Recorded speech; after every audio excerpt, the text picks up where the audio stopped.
안녕하세요. 어렵고 복잡한 보험을 아주 쉽고 간단하게 설명드리는 채널 보험원인이집 용원장입니다. 오늘은 스페셜 영상을 좀 준비를 했는데 취지에 맞지 않게 좀 깁니다. 긴 이유가 이제 종신보험에 대해서 좀 다룰 건데요. 이걸 다루는 이유가 최근에 이제 종신보험에 대한 역할과 기능에 대해서 모르시는 분들이 많다는 걸 제가 알게 됐어요. 그리고 다른 사람들이 얘기를 듣고 단순한 기능만 있는 줄 알고 이거를 해약을 하고 손해보시는 분이 너무 많더라고요. 그래서 이 제대로 된 종신보험의 역할, 기능 이런 것들을 누군가는 설명을 해야 되겠다라고 생각해서 제가 나섰고요. 좀 길더라도 끝까지 여러분들을 들어보시면 굉장히 도움 많이 되실 겁니다. 자, 지금부터 시작하겠습니다. 먼저 이 종신보험을 여러분들 보시면 1990년대 중후반부터 이제 시작을 해서 2000년대 초반에는 굉장히 붐업이 일었고요. 지금까지도 꾸준하게 많은 분들이 이제 가입하시고 이제 유지하시는 이 보험이기도 합니다. 근데 이제 최근에 한 4, 5년 전, 또 아니면 2, 3년 전부터 굉장히 많은 채널과 영상에서 종신보험이 필요 없다. 그냥 완전 불필요한 보험으로 호도를 하면서 이걸 해약을 유도를 하고 그 다음에 다른 보험으로 갈아타게 하는 이런 행위들이 너무나 많은 걸 보면서 내가 이거 언젠가는 정도를 좀 얘기를 해야 되겠다라는 생각이 들어서 이번 기회에 제가 이 두 가지 채널을 이용을 해서 여러분들께 한번 말씀드려 볼까 합니다. 기대하셔도 좋습니다, 여러분들. 자, 시작을 한번 해볼게요. 자, 여러분들 이런 말씀을 한번 들어보셨나요? 고객님, 죽으면 나오는 보험 무슨 소용이 있어요? 아니, 내가 살아있을 때 혜택을 받아야지. 나 죽어 받은 돈이 무슨 소용이 있어요? 자, 이런 보험은 보험회사 설계사 배불리는 보험입니다. 당장 예약하시고 질병이나 사고에 대비한 보험을 갈아타세요. 이렇게 말씀하시는 내용을 아마 들어보신 분들이 있을 거예요. 자, 제가 보기엔 이거는 새로운 계약을 시도하는 설계사들의 레파토리라고 저는 생각을 합니다. 자, 온갖 방송과 매체를 통해서 널리 퍼지고 그리고 그로 인해서 예전부터 가입해 놓은 종신보험을 해약하는 경우가 종종 있거든요. 보험은 사실 현재의 희생이지만 꼭 필요한 희생이기에 불필요한 위험을 대비해서 소득 대비 합리적으로 가입하는 것이 굉장히 중요합니다. 자, 오늘은 사망을 보장해주는 종신보험이 어떤 기능과 역할을 하고 또 어떤 의미와 가치가 있는지 제가 한번 말씀을 드려보도록 하겠습니다, 여러분들. 자, 한번 보도록 하십시오. 이제 종신보험을 제대로 좀 알아야 됩니다. 종신보험 하면 여러분들 어떤 걸까요? 종신보험이 이겁니다. 자, 말 그대로 마칠종 몸신, 즉 내 몸이 마칠 때까지 평생토록 보장을 받는 보험이다라고 하는 거죠. 그게 사실 정확한 의미고요. 자, 그럼 무엇을 평생토록 보장을 받는지 말씀을 한번 드려볼게요. 물론 이제 가장 핵심인 사망보장 외에도 다양한 역할과 이제 기능들이 있습니다. 그걸 제가 순서대로 한번 말씀을 드려볼게요. 자, 첫 번째입니다, 여러분들. 종신보험의 기능 첫 번째. 이건 이제 사망보장인데요. 일반 사망보험금을 지급한다고 제가 말씀을 드리고 있어요. 자, 일반 사망보험금은 생명보험사에만 취급하고 있습니다. 자, 보험사가 두 가지 종류가 있죠. 생명보험사와 손해보험사가 있는데, 자, 보험사에서 정의하는 사망은 네 가지가 있습니다. 뭐가 있냐면 일반 사망과 재사망이라는 게 있고요.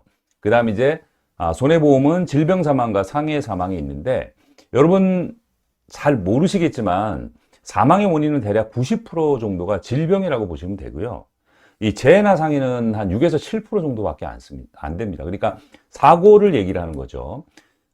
그게 이제 6에서 7%인데 확률이 낮다는 겁니다, 통계가. 자, 심지어는 교통사고가 자살보다 낮아요. 자살이 무려 4% 정도나 됩니다. 이게 사실 팩트입니다. 자, 재해나 상해 구분은 다음에 말씀을 좀 드릴게요. 중요한 이슈는 아니기 때문에. 자, 결론적으로 일반 사망은 뭐냐?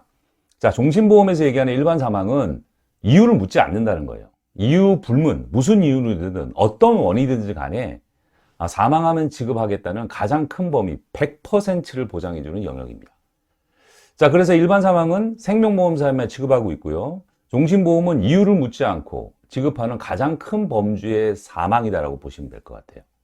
그래서 생명보험사에서 종신보험의 일반 사망보험금이 사망보장다운 보험이다라고 여러분 보셔야 되는 겁니다. 가장 중요하다는 얘기고요. 자, 그러면 한 가정에서 가장 큰 위험이 있어요. 이 가정의 가장 위험이 여러분 뭘까요? 그거는 이제 당연히 가장 경제력 상실 또는 가장의 부재입니다. 자, 남겨진 가족의 삶이 어떻게 될까요? 그러면 여러분들. 자, 외벌이 가족 또는 자녀가 어릴수록 상황이 더 나빠집니다. 여기에 부채까지 남겨놓고 떠난다면 자녀를 포함해서 남은 가족의 삶이 사실 송두리째 바뀌고 고통을 받게 되는 거죠. 자, 그러면 사망보장을 크게 나눠야 됩니다. 왜냐하면 경제활동기의 사망보험금과 노후기의 사망보험금으로 구체적으로 좀 알아볼게요. 자, 한번 볼게요. 경제활동기의 사망보험금. 제가 여러분께 한번 질문을 던져보겠습니다. 각자의 상황은 다른데요. 현재 혹시 아파트 담보대출금이 얼마 있으신가요? 1억이신가요? 2억이신가요? 아니면 그 이상이신가요? 자, 자녀가 만일에 한 분 계신다면 1인당 대학 졸업할 때까지 공교육비만, 사교육은 빼는 겁니다. 학원 안 다니는 거예요. 공교육비만 1억 든다고 얘기합니다. 통계청 자료입니다. 자, 2명이면은 2억이거든요. 학원 안 보내고 사교육 안 하고 2억입니다. 자, 준비 다 해 놓으셨나요, 여러분들? 자, 세 번째는 뭐냐면 자녀가 경제활동할 때까지 남겨진 가족의 생활비가 얼마가 필요할까요? 자, 그 기간을, 그 금액을 한번 계산해 보셨나요? 자, 마지막으로 자녀가 결혼하는 자금. 내가 먼저 떠나니까, 아빠니까. 자, 비상시니까 본인들이 벌어서 가야 한다고 가정해도 위에 세 가지의 최소한 항목을 더해보면 앞으로 우리가 여러분들이 모으고 벌어야 될 최소한의 돈이 계산이 됩니다. 자, 예를 한번 들어볼게요, 제가. 자, 그러면 대출이 2억이 있고 자녀가 2명이에요. 사교육 빼고 2억이 필요하고. 그럼 대략 아이들 나이 계산을 해보면 뭐 이렇게 아이들의 나이에 따라 달라지지만 최소한의 월 생활비를 200만 원 정도 해서 지금부터 한 20년 계산을 해도 4억 8천, 약 5억이라는 돈이 나오거든요.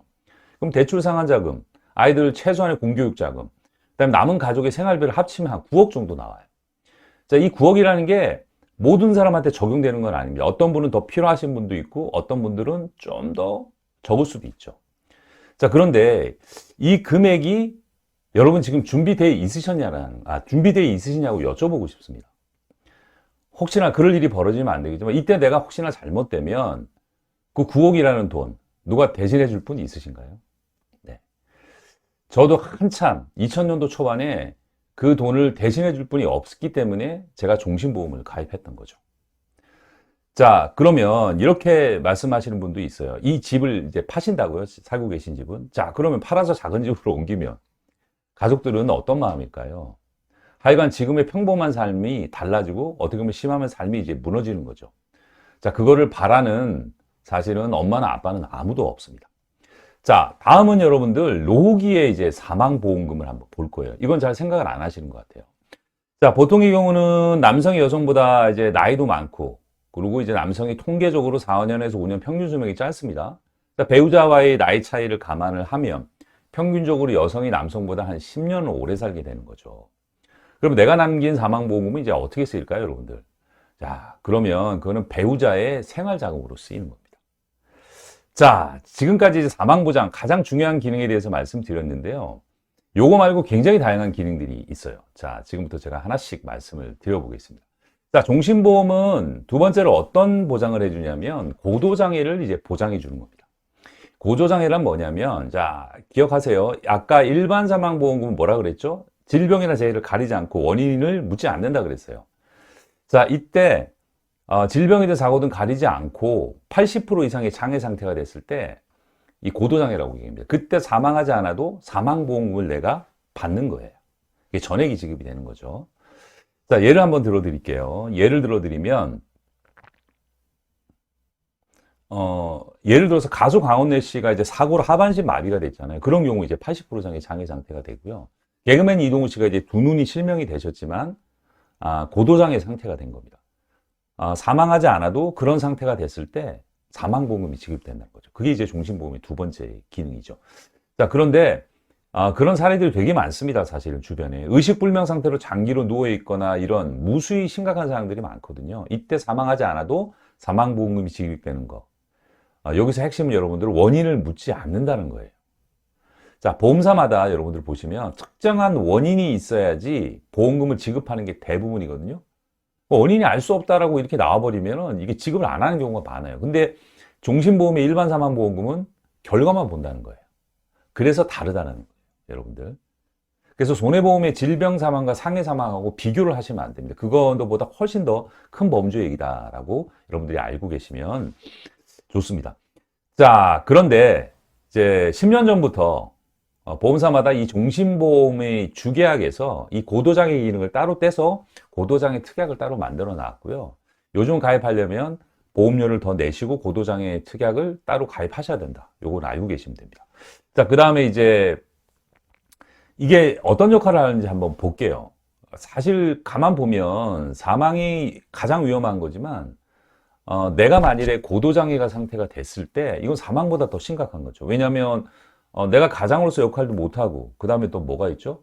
계속적으로 오랜 투병 때문에 의료비가 계속 들게 돼 있어요. 그래서 어떻게 보면 사망보다 고도장애가 훨씬 더 치명적이다는 걸 아마 상식적으로 아마 알 수 있을 겁니다. 그래서 이런 걸 좀 든든히 해놓으면 가족들한테 짐이 안 되겠죠. 자, 그 다음에 이제 세 번째 종신보험의 이제 기능 말씀을 좀 드리면 여명급부급, 즉 이제 사망보험금을 선지급하는 서비스입니다. 요거는 최근의 보험들을 보면 이런 것들을 서비스하는 것들이 많이 있습니다. 옛날 종신보험은 이런 기능이 없는 회사들도 좀 있어요. 자, 이건 뭐냐? 원인에 상관없이 내가 전문의로부터 6개월 시한부 판정을 받는 경우 일부 보험사에서는 사망보험금의 50%, 많게는 80%를 미리 선지급해서 땡겨서 주겠다는 거예요. 이게 얼핏 보면 아무렇지도 않은 거지만 굉장히 의미도 있고요. 이게 이런 거를 혜택을 보시는 분들이 실제로 많이 있습니다. 사망하지 않아도 사망보험금을 받아서 마지막 나의 소생의 불씨를 살릴 수도 있는 거고요.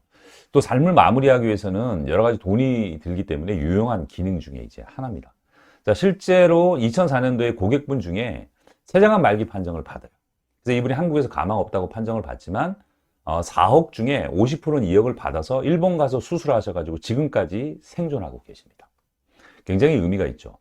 자, 그런데 6개월 판정을 받는다, 6개월 이상 살아서 보험사에서 문제 제기를 하냐? 그렇지 않습니다. 이미 내가 언젠가는 100% 사람은 사망을 하기 때문에 이 보험이 유지되고 있는 한 이 보험금이 지급이 되거든요. 그래서 이거를 먼저 땡겨 받았다고 해서 보험사에서 문제 삼은 적은 없습니다.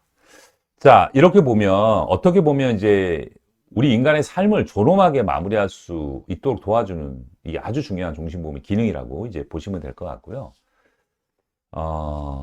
그 다음에 이제 네 번째 제가 한번 말씀드리면 이제 노후에 이제 간병비로 쓰게 되는 거죠.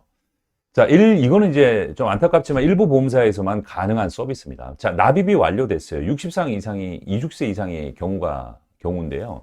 만일에 여러분들이 나이 들어서 이것도 역시 이제 이유 불문입니다. 뭐 치매든 중풍이든 가리지 않습니다. 내가 혼자서 식사나 목욕, 옷을 못 입고 걷는 거를 보행을 못 한다든지 이런 것들이 일상생활 장애 상태라고 얘기하는데 그때 가족들한테 내가 어떤 존재일까요? 예. 답이 100% 똑같더라고요. 짐이 된다고 다들 말씀하십니다. 자, 짐이 되실 필요가 없습니다. 준비가 되어 있습니다. 볼게요. 자, 최소한의 경제적으로 짐이 안 될 수 있는 건데요. 이게 뭐냐면 이 종신보험의 주계약이라는 게 있어요. 이 주계약에 최대 80%까지 간병비를 일시금으로 받든지 아니면 내가 연금 형태로 받든지 선택을 하실 수가 있어요. 그래서 만일에 주계약이 1억이면 최대 8천만 원까지 그렇죠? 이걸 간병비로 내가 받아서 쓸 수도 있는 거죠. 최소한 가족들한테 짐이 안 되고 내가 충분히 여러 가지 의료비에 대응을 할 수 있다. 이것 또한 이제 종신보험이 이제 중요한 이제 기능입니다.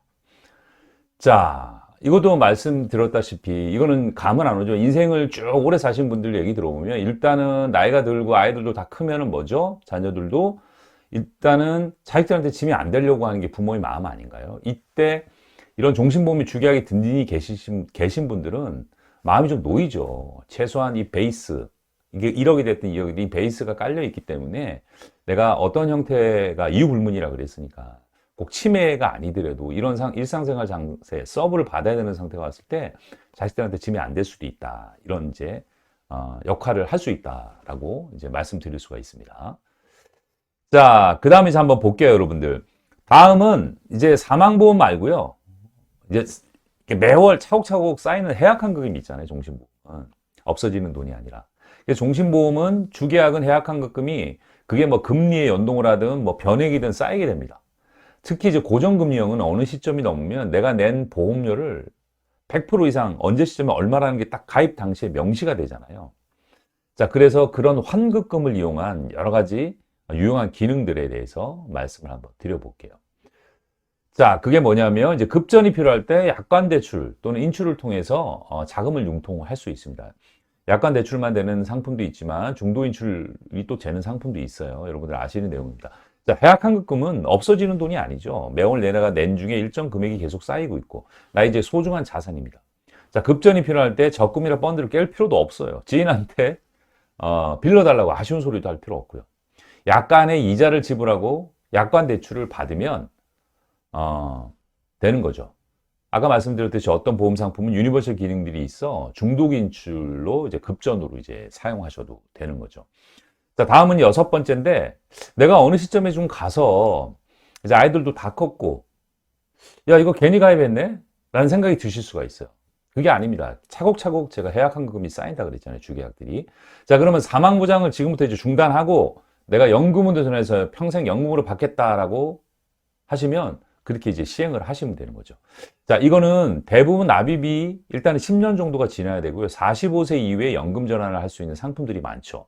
자, 그때까지 쌓인 해약환급금을 원금으로 사망보장 대신 사망보장을 포기하는 거죠. 연금으로 받을 수 있다는 겁니다. 이게 종신연금으로 받을 것인지 확정기간 연금으로 받을 것인지는 신청할 때 이제 결정하시면 되는 겁니다. 자, 그런데 이때 여러분들 이걸 모르시는 분들이 있어요. 이때 내가 특약으로 여러 가지 건강보험을 이제 특약으로 가입을 해놨는데, 그러면 이제 연금 전환하면 이 건강보장이 사라지는 걸까요? 아닙니다. 납입이 완료가 된 상태라면 사망보장이 중단됐지만 연금을 받으면서 이 다양한 건강의 혜택을 그 만기 시까지, 그게 80세면 80세, 90세면 90세까지 이제 받으실 수 있는 거죠. 다음은 여러분들 이제 상속세 재원 마련. 자, 이거는 여러분들 요즘 이제 트렌드인데요. 상속세는 부자들만 내는 세금이라고 이제 알고 계신 분들이 있는데 요즘은 이제 완전 이제 트렌드가 바뀌었죠. 아니, 트렌드라고 얘기해야 되나요? 이게 상황이 바뀌었어요. 왜냐하면 서울의 이제 중위권 아파트 가격이 이제 10억이 넘어버렸거든요. 그럼 웬만한 중산층들도 이제 상속세를 걱정해야 될 세상이 온 거예요. 예를 들어서 여러분들 복잡하지만 상속세는 기본적으로 뭐 배우자 공제 여러 가지 상속 공제 최대 10억까지는 세금이 없는 건데 10억이 넘는 돈을 이제 세금을 내야 돼요. 그럼 내가 열심히 모아놓은 자산을 부동산이 됐든 뭐가 됐든지 간에 이걸 이제 자녀들한테 물려주려고 했을 때 세상에 세금을 내야 되는데 현금이 없는 거예요. 그럼 이제 받은 상속인의 입장에서는 이거를 갑자기 팔아가지고 재원을 마련해야 되는데 부동산 가격이 뭐 안 좋다든지 아니면 매수자가 안 나타나면 이건 헐값에 팔아서 실제로 부모님이 자식들한테 전해드리는 이제 주는 이 자산이 제대로 값을 못 받고 넘어갈 수도 있는 겁니다. 그래서 상속세 제어 마련으로 이 종신보험이 많이 이용이 되는데 이제 이게 대중화돼 있다. 부자들만의 문제가 아니다. 이거를 여러분들이 아셔야 되고 이제 이게 7번째 기능입니다. 자, 그 다음에 한번 볼게요. 요거는 아직 우리나라에서는 적용이 안 되는 건데요. 자, 이거는 사망보험금을 담보로요. 서비스 받을 수 있는 겁니다. 물론 우리나라에서는 서비스가 안 되고 있어요. 미국이나 유럽의 일부 국가에서는 이 종신보험의 사망보험금을 담보로 실버타운을 이용하는 사례들이 늘고 있습니다. 자, 내가 사망보험금이 있어요. 그러면 요거를 담보로 좀 할인을 받아서 그거를 왜 언젠가 이게 유지가 된다면 내가 세상을 뜨는 거는 100%니까 그걸 가지고 그걸 담보로 이제 활용을 한다는 거죠. 우리나라도 소득 수준이 올라가고 선진 금융 시스템으로 발전한다면 저는 이 사망보험금의 약간의 할인을 통해서 이 채권으로서의 역할이 하는 날이 오지 않을까 이제 기대해 봅니다. 자, 그런데 여러분들 한번 볼게요. 우리가 한번 생각해 볼 문제가 좀 있어요. 자, 그게 뭐냐면 만일에 내가 사망보험 1억 있다고 가정을 할게요. 보통 이제 5천 1억 요 정도밖에 없어요. 보면 제대로 이제 설계를 잘 받아서 가입하시는 분들도 있긴 있는데 그런 분들은 제가 많지 않습니다. 만나 뵈면. 자, 그러면 이 1억이라는 돈을 자, 우리는 이걸 온전히 가족들한테 남겨준다고 생각하는데 실제로 사례에서는 많은 분들이 그거는 내가 남겨주는 돈이 아니고 가족 입장에서는 이건 내가 받는 돈이 아니라는 사례들이 워낙 많습니다. 제가 한번 말씀을 드려볼게요. 자, 그게 무슨 얘기냐면요. 불편한 얘기지만 갑작스럽게 사고로 사망하는 경우는 굉장히 적고 아까 말씀드렸듯이 90% 이상이 뭐죠? 질병 때문에 세상을 등지게 됩니다. 자, 그러면 대부분 중환자실을 거쳐서 사실은 가족과 이별을 하게 되는 거죠. 자, 그런데 여러분들 보세요. 현실을. 자, 중환자실에서 마지막 임종을 앞두고 다양한 의료 행위가 이루어지는데, 가족분들은, 그죠? 내가 만일에 그렇게 떠난다면 그냥 내버려 둘까요? 여러분들 같으면 그렇게 내버려 두시겠습니까? 아니죠. 최선을 다합니다. 어떻게 해서든 살리기 위해서. 자, 그때 하루에 수백만 원씩 의료비용이 드는 사례들을 여러분들 주변 분들을 통해서 많이 알 거고요. 심하면 비싼 약물이나 의료기를 쓰게 되면 하루에 수천만 원도 그냥 비용으로 지출됩니다. 그러면 이제 병원에 그렇게 좀 있다 보면 금방 1억이 넘어가 버려요.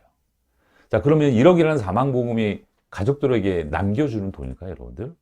죄송하지만 그거 다 본인이 다 쓰고 가는 돈입니다. 그럴 확률이 훨씬 높습니다. 최소한 가족들에게 남겨주려면 이 사망보험이 얼마가 있어야 될까요? 여러분들 생각 한번 해보세요. 저는 1억이라는 돈은 그냥 내가 쓰고 간다고 생각을 하셔야 된다는 생각입니다. 자, 지금까지 종신보험의 이제 기능을 말씀을 드렸는데요. 그런데 여기서 이렇게 말씀하시는 분이 좀 있어요. 이게 뭐냐면, 아니, 종신보험 좋은지 나도 아는데, 나 같은 월급쟁이가 수억씩 준비하기 너무 보험료가 비싸요. 네, 맞는 말씀이세요. 그래서 사망보장의 크기부터 일단 정하고요. 그 다음에 거기에 이제 합당한, 그죠? 이 준비 기준에 대해서 말씀드린 겁니다. 납입 여력을 중심으로 해서요. 그죠? 이 목표한 금액을 이 종신보험 주계약과 정기보험, 즉, 정해진 기간을 좀 다르게 설정을 해서 이 정기보험은 환급금은 없지만 종신보험에 비해서는 한 7배에서 한 8배 정도, 나이에 따라 좀 차이는 있지만 굉장히 저렴합니다. 그래서 종신보험 주계약과 정기보험을 이렇게 믹싱해서 복합 설계로 준비하시는 게 굉장히 바람직합니다. 물론 이제 그렇게 준비하신 분들도 계시더라고요. 자, 그러면 마지막으로 종신보험의 의미와 가치에 대해서 제가 한번 말씀을 드려보도록 하겠습니다.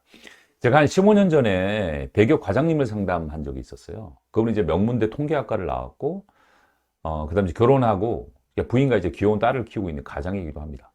제가 이제 사망보장을 설명을 하고 권하는 이제 자리가 있었고요. 처음엔 이렇게 거절을 좀 하셨어요. 저한테 뭐라고 하셨냐면, 담당님이 60세 이전에 사망할 확률이 20%도 안 된다고 저한테 방금 설명을 하셨지 않냐. 그런데 60세 이후에 생존할 사람이 어떻게 보면 80% 이상인데, 나보고 지금 사망보장을 준비하라는 게 말이 되냐. 저는 사실 고등학교 때부터 수학을 잘했고 통계를 공부를 했다. 맞아 떨어지지 않는다. 이거는 논리적으로 납득이 안 간다.